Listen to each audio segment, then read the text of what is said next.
Hello जी, अस्सलाम वालेकुम। कैसे हैं आप सब लोग? उम्मीद करता हूँ कि आप लोग बहुत बहुत खैरियत से होंगे। हमारे चैनल को सब्सक्राइब कर लीजिए, साथ लकी व्लॉग्स। ठीक है, वैसे साथ लकी चैनल का नाम है, लेकिन व्लॉगिंग मैं करता हूँ तो इसलिए मैंने व्लॉग्स कहा है। अच्छा, तो अब आपको हम बता देते हैं अब ईरान के वीज़े के बारे में और अज़रबैजान के वीज़े के बारे में। ठीक है, अच्छा, ईरान का वीज़ा किस तरह मिलता है मैं आपको बता देता हूँ। देखिए, आपको कुछ भी नहीं चाहिए होता, अपनी अपनी वो ऑनलाइन आप इसको फॉर्म फिल करें ईरान के वीज़े के लिए। ठीक है, उसका वेबसाइट का जो लिंक है वो मैं आपको दे दूंगा। उस वेबसाइट पे जाके आप इजीली ईरान का वीज़ा अप्लाई कर सकते हैं। ऑनलाइन पहले आप अप्लाई करेंगे, फिर आपको एक उसका प्रिंट आउट निकालेंगे पीडीएफ का, और फिर आप वो पीडीएफ ले जाके उनको दे देंगे एम्बेसी वालों को। ठीक है, एम्बेसी वालों को आप दे देंगे, वहाँ पे वो आपसे पैसे चार्ज करेंगे जो भी आपका वीज़ा होगा। अच्छा, वीज़े बहुत सारे होते हैं। एक होता है ज़ियारत का वीज़ा, एक होता है ट्रैवल का वीज़ा, एक होता है ट्रांजिट वीज़ा। ठीक है, और एक होता है ट्रांजिट डबल एंट्री वीज़ा।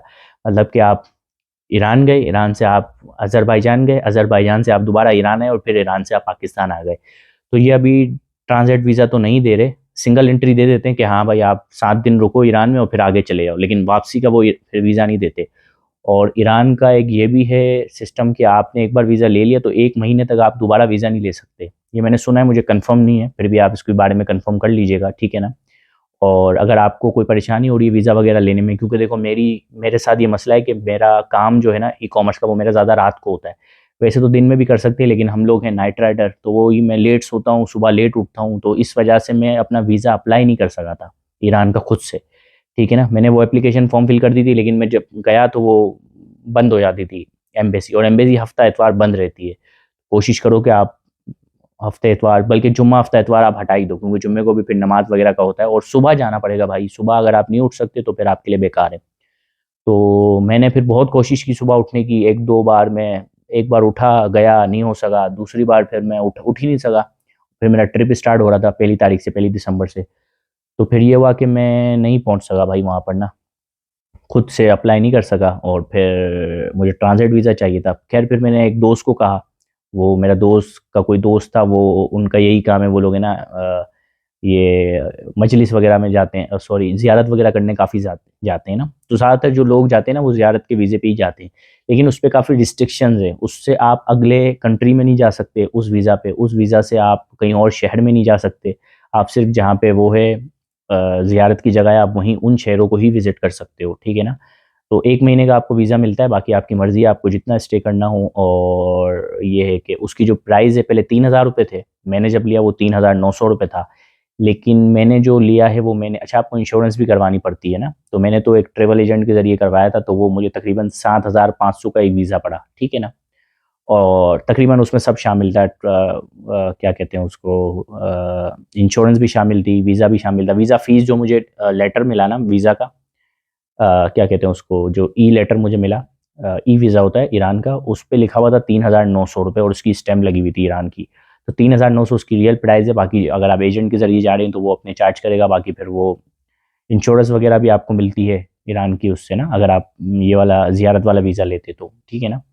और दूसरा ये है कि आप इंश्योरेंस ज़रूरी है। अगर आपने वीज़ा जैसे कि आपने ट्रैवल एजेंट से नहीं बाय किया, तो आपको इंश्योरेंस अलग से खुद लेनी पड़ेगी, वरना वो ट्रैवल वाले तो आपको बाय करके देते हैं। ठीक है ना? अच्छा, और इसके अलावा जो है वो क्या ज़रूरत पड़ेगी आपको, हाँ, और ट्रैवल का जो वीज़ा है ना वो है 14,000 रुपए का। मतलब कि आप टूरिस्ट बनकर जा रहे हो, कि आप टूर करने जा रहे हो, आप फिर आप उसमें पूरा अफ़गानिस्तान विज़िट कर सकते हो, सॉरी पूरा ईरान फिर आप विज़िट कर सकते हो, आपको कोई मसला नहीं है। आपका 14,000 रुपए आपका रेंट वो होगा, अ, 14,000 रुपए आपके वीज़ा की फ़ीस होगी। ठीक है ना? अच्छा, और इसके अलावा जो है ट्रांज़िट वीज़ा जो होता है वो 7,500 का होता है, अगर आप खुद से जा रहे हो। तो मैं उसका बता रहा हूँ, अगर आप उसके ज़रिए जाओगे तो वो ज़ाहिर है ट्रैवल एजेंट वाला अपना कुछ ना कुछ कमीशन तो रखेगा ना, 2,000, 3,000, 5,000। तो आप खुद से जाओ तो सस्ता पड़ता है आपको, लेकिन वो ये कि चक्कर लगाने पड़ेंगे आपको इतने। अब आपको आना है, जाना है, फिर वो इतने टाइम में आप अगर अपना कोई और काम कर लो तो आप ट्रैवल एजेंट को दे दो। ठीक है ना? तो ये था हमारा ईरान की वीज़े की जर्नी। अच्छा, बाकू का मैं बता देता हूँ। बाकू का तो भाई बिल्कुल ईज़ी है। मैं आपको वेबसाइट लिंक में दे दूँगा, वेबसाइट दे दूँगा आपको, और नीचे में लिंक डिस्क्रिप्शन में वेबसाइट डाल दूँगा। वेबसाइट का आप फॉर्म फिल करें, कोई $25 उसकी फ़ीस लगती है। और अगर आप, वही बात है ना, अगर आप ट्रैवल एजेंट से करवाएँगे तो आपको ज़्यादा चार्जेज़ देने पड़ेंगे, तकरीबन $5,000 देने पड़ेंगे। अगर आप खुद कर, मतलब $5,000 मतलब कि 10, $15, $20 आपको एक्स्ट्रा देने पड़ेंगे अगर आप ट्रैवल एजेंट के साथ जा रहे हैं तो। अगर आप खुद से कर रहे हैं तो फिर आपको ज़्यादा नहीं देने पड़ेंगे। ठीक है? तो हम लोग भी ये सर्विस आपको देंगे। वीज़ा वगैरह अगर आपको अप्लाई करना है, हमारी सर्विस लेनी है, तो मेरी डिस्क्रिप्शन में मेरी ईमेल है, ईमेल पे आप रब्ता करें तो इंशाल्लाह हम आपका वीज़ा इजीली लगवा देंगे। ईरान हो गया, अफ़गानिस्तान हो गया, इसके अलावा आपका बाकू हो गया। अफ़गानिस्तान को तो आप खुद ही चले जाओ तो ज़्यादा बेहतर है, बाकी ईरान और उसका तो हम आपको करवा देंगे, ठीक है ना। तो ये था ईरान और अज़रबैजान। अज़रबैजान का बिल्कुल ईज़ी है, कोई इतना इशू नहीं है। नॉर्मली आपसे कोई चीज़ नहीं माँगते, बस ये उनकी पॉलिसी होती है कि आपने अर्मीनिया कभी विज़िट ना किया हो, क्योंकि अर्मीनिया और अज़रबैजान का टकराव होता है ना। अर्मीनिया जो है वो जूइश सिटी है, जूइश कंट्री है, और जो अज़रबैजान है वो मुस्लिम कंट्री है। तो इन दोनों का थोड़ा-सा टकराव है।